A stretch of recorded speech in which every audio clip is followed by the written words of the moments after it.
Welcome, Susan. Thank you so much for staying here with us today. And it's a pleasure, so it's an honor to see you again. It's an honor and a pleasure to be here and to see you again, someone that I feel that I didn't know back in October, I think it was, that we've been divinely connected and I feel like is a very good friend. So I am happy to be here and happy to have this conversation. And for those who happen to tune in later on, much peace and love. I'm Susan Hayes.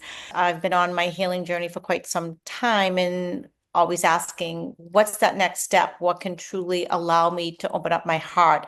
Because I think that's really what it is for most people. Whatever struggle you may be having in your life, whether it's physical, psychological, or whatever, the root is at the heart. That path had led me to Walter Vera and in company, his family and those who he chose to collaborate with in this particular journey that I went on. One thing lead to other one, and as well, I consider you a good friend, a wonderful person, a beautiful soul. Was an honor for me to share this trip, especially because I saw, from sometimes from a distance, how beautiful you are sharing your energy with the people, with the locals, with the children, with the women. So that's something that I really enjoyed, and so I appreciate it.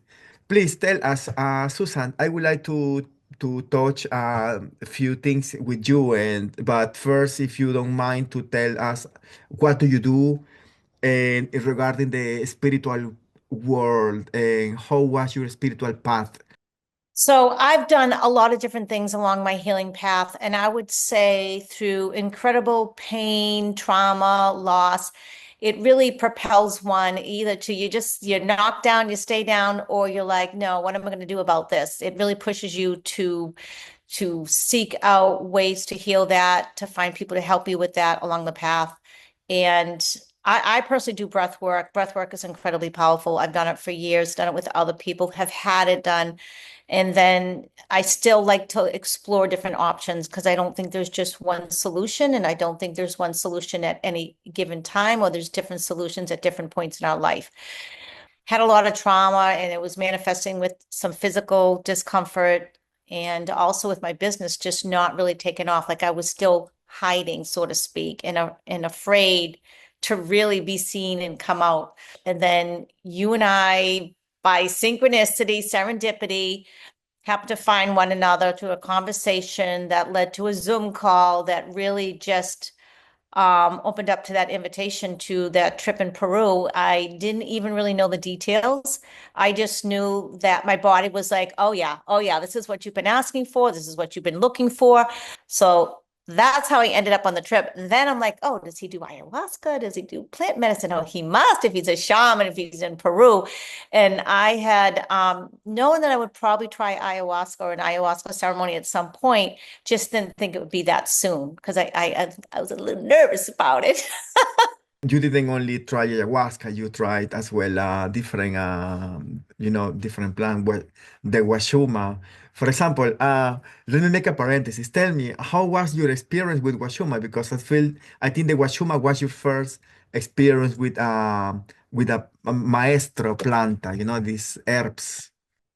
And it was powerful. I'm just a lot of awareness. There were actually two ceremonies. In the first one, I could feel things coming up and moving.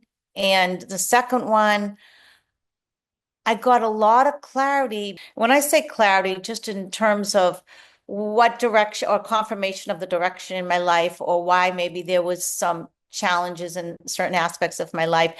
And then the ayahuasca just really opened it up even more.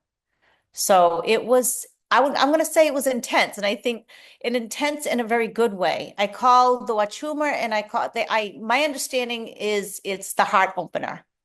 And that's what I was looking for. I was looking to open my heart. And the Wachuma, the San Pedro plant, is a way to help open your heart. And it's what I call that in the ayahuasca, the truth serum. Like it lets you know what's really going on and having that conversation with your inner self that you may ignore or your higher self, you're like, oh yeah, whatever, be quiet, that really knows what's going on and is going to show you and guide you. And then you can choose whether you want to listen or not. And if you don't listen, that's when you run into problems. And that's on you. That's on me. That's what I mean. Yes, some people call the surrendering, you know. Yes. Yes. It's the perfect word. Can you explain us what is the breath work? Because I know it's a very powerful technique, and when you do it good and you have a good guide, you can experience similar things that you can experience with ayahuasca, with washuma. So, but of course, it's an art and it's a practice that is not well known in the in the community. I what I love is what you just said. It is an art. It's also a science. It is similar to the plant medicine in terms of the DMT and being able to release dopamine, serotonin, and very a lot of healing benefits with the breath and also with ayahuasca. And it's important that you have somebody that really knows their craft. And so that's really key. And that's one of the reasons why I sought you out, because I thought, no, this is a shaman who has good intentions and has his heart in the right place. In terms of the breath work, what I do is I do breath work one-on-one and in group sessions. And it morphs. It's really just basically getting people in touch with their breath, but for longer periods of time. I call them breathwork journeys. So each journey is the breath is holotropic. You're actually taking in more higher doses of oxygen. I want to say higher doses of oxygen, but you're allowing the breath to come fully into your body and to fully exhale. The breathing happens for longer periods of time, up to an hour, sometimes more than an hour, where there's alternation between really full, faster paced breaths or just alternating it with a nice rhythm. It really depends on what's going on with that particular person. And so what I do is just facilitate breathing it maybe a little faster, more fuller, or actually slowing it down. Because with the breath, it's like you're getting in these larger doses of oxygen, which is like a power wash.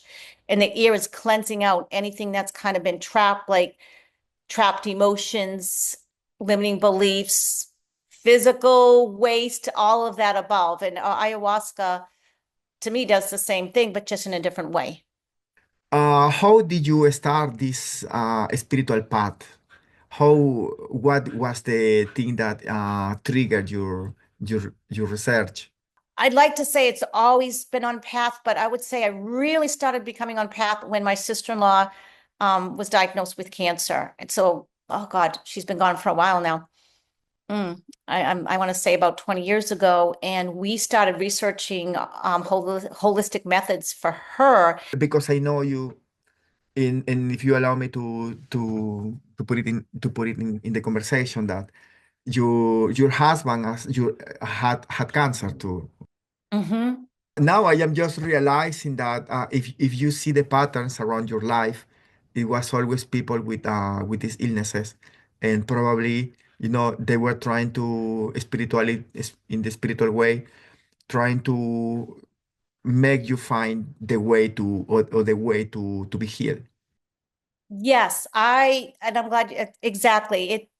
It was a challenge, but a blessing at the same time. So when you can see the bigger picture, their bouts with cancer allowed me to see life more expansively and to seek out what I can do to make sure that cancer doesn't succumb to me or to anybody else. So yes, it really propelled me to want to find answers to healing people so that cancer is not something that is prevalent. Absolutely. Absolutely. Not only in your case, because if we see the statistics in the world, there is a huge amount of people, and every day the numbers are increasing, especially in this called the modern societies. And so, do you think that after this trip to Peru, uh, it will be possible to find cure for or treatment, alternative treatment for cancer? Oh, absolutely. I think it's always been there, and it's just a matter of having people come back to that, like what maybe worked many years ago. Like I know in terms of plant medicine, that's been around for centuries. And unfortunately, there's been a stigma, and I hope that's changing on a connotation, because I know in Spanish you say la brujeria and it translates as witchcraft. And there's this unfortunately negative connotation with witchcraft. But witchcraft has its positive, negative side, and you don't even say positive, negative side. It's just being able to work with herbs, Mother Nature, what Mother has given us. This is part of nature. It's part of life, and it's using it in a way to help us to heal. I know for me, I tend to get a lot of people who have had extreme trauma, and especially before the age of 7 as children, who were not comforted, who were abandoned, neglected, and were not able to cry, not able to scream, were not held. And so there's a pattern that literally begins to develop in a child at that age neurologically, where there is a shift in the brain chemistry, where they loop back into, okay, I'm not safe, I'm not going to be comforted. So, and there's similar patterns that show up in life, and as long as they're not healing that actual touch, it's a way to heal. It's very healing. You're helping to reset the neurological development of someone, just network, even just by touch. So it does, I think touch in general is really therapeutic, and it's a matter of helping to show that there's nurturing, loving touch. We're in a society where unfortunately there's a perversion with touch, and it doesn't feel safe for some people. So for the type of clientele I tend to get, I have found it's very healing, and it breaks them out of that loop.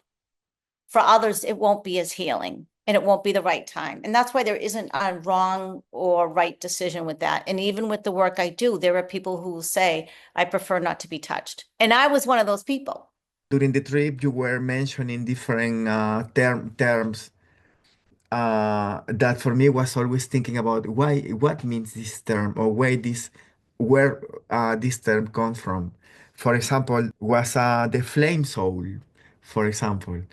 And for me, it's interesting to think about the flame soul, because in my culture, in the shamanic culture, we sometimes we don't have names for things. And for me, this is probably more like a new wave, neo-shamanism, or or other practices. But please tell us. This is again a really good question, and there's not the whole idea of labels is a tricky one, because labels, we live in the 3D right now for the most part. I know it's in 5D or whatever. And the labels, when we're speaking, communicating this way verbally instead of telepathically, is a way to help us identify things and understand things. Yet at the same time, they can limit how we view things. I use it because I found that I met my twin flame, and I'll explain that. And when you meet someone and it's such a strong connection, you're like, and you don't understand, you're like, what is this? You want to label it. And so could this person have been my twin flame? Maybe, maybe not. I feel like it's more somebody that is helping you to ascend. They're helping you with your ascension, which is really just remembering who you are, bringing you back to your heart, remembering that you are only love, you are pure love, and that everybody else, we are all connected. We were never separated. We just have the illusion of it, and that we are all one. We're from one source. That's, to me, is what the twin flame is. Someone that maybe I have decided pre-birth that, okay, at this point, we're going to meet, and you're going to hugely trigger me, because it's going to be such a strong attraction that I'm going to feel like it's supposed to be romantic, and it's not. And then you're going to like abandon me or whatever.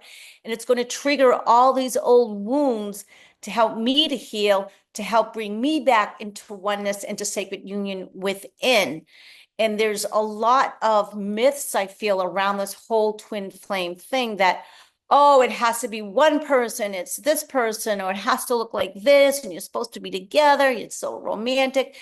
And I feel like anybody can be your twin flame, or nobody. It depends on how you look at it. Because if we're all one, And we're all ultimately mirrors for one another and helping one another to learn. And we're in different bodies, different fractals, that we're all each other's twin flame, number one. Number two, so it's really depending on how you look at it.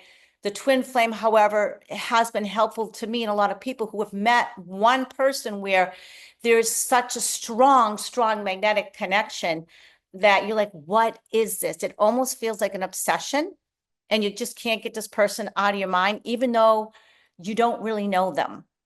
Maybe I can explain it a little bit better. Yeah, like what you said, there's just sometimes more of a connection with people.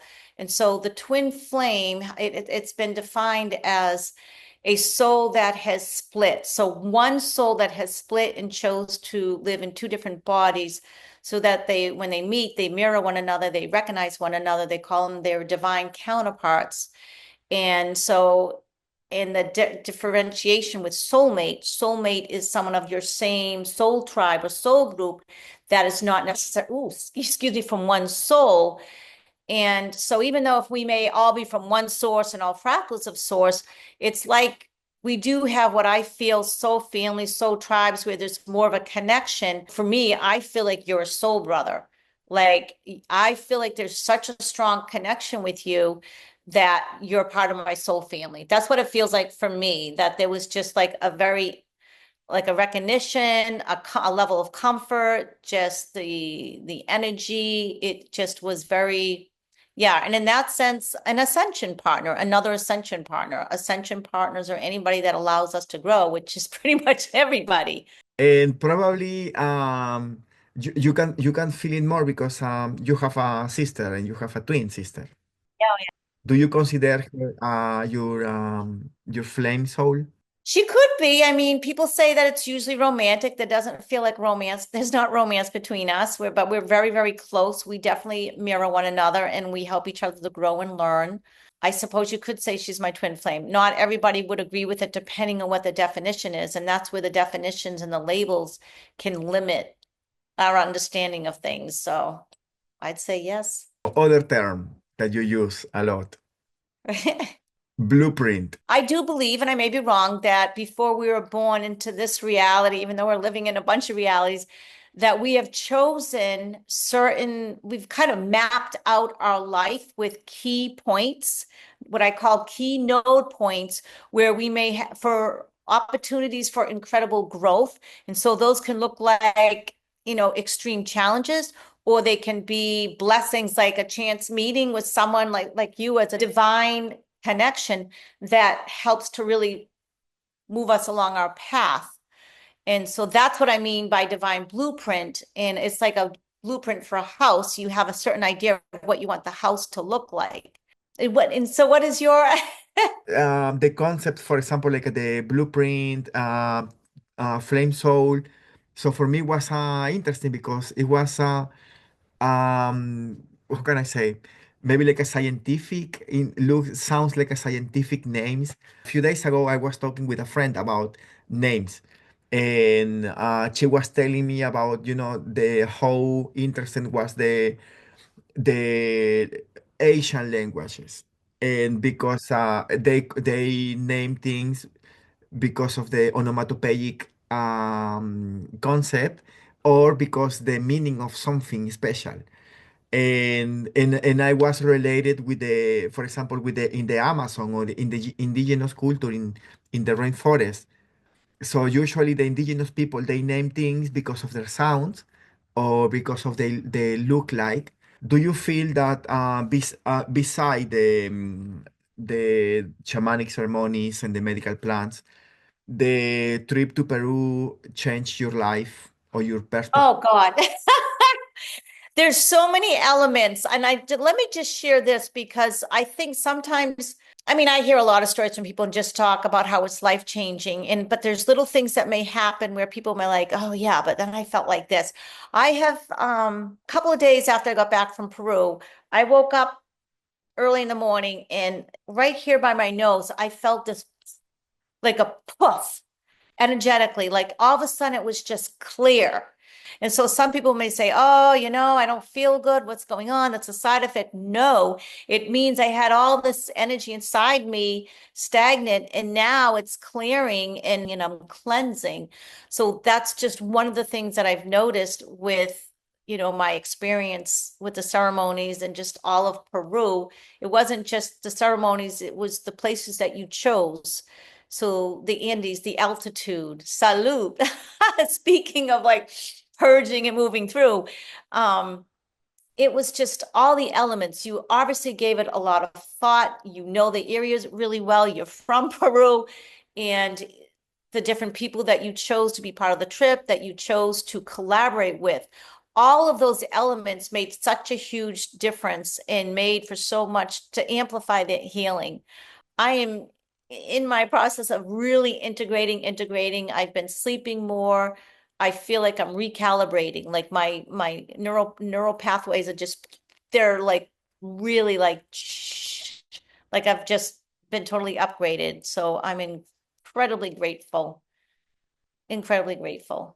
You as well, you are a writer as well, and you wrote a book, and you are preparing, I know, a couple projects. Can you tell us a bit about your works, and if someone is interested Eh, in your work, how they can contact you, or how they can get your works? So I've written 4 books that have been published. I have a couple more that are in flow. It's interesting. I think particularly with the intention of doing the ceremony and going to Peru, I already had flow happening. I already had movement. Couple books that I'm working on. I have a website right now called SicilianSpiritualRetreats.com. That's my social media handle and everything. That may change. That may change. And if someone wants to send you an email or find you in social media beside your Sicilian retreats. So it's my name, Susan Hayes, Susan Hayes Speaks at gmail.com. And I can say that you are a person that you can share many experiences, many many beautiful things, and you can help people to find their path for the healing, especially as you said, talking about traumas and in women, in children. I feel you are very good with them. So Susan, thank you so much for your time, for sharing with us all these amazing experiences from Peru, from your life. And I know we can still talking for hours and hours because you have a lot of stories to tell, but that can be for the next episode. And so from my side, I can say see you soon in Peru again. Keep this, and I can say, see you in Santa Fe too. Keep this conversation going. All Yes, of right. course. Peace and Yes. love. Thank you so much, No. Kino. Okay, Mwah. Susan, thank you so much, and see you soon. All right. Ciao. Thank you.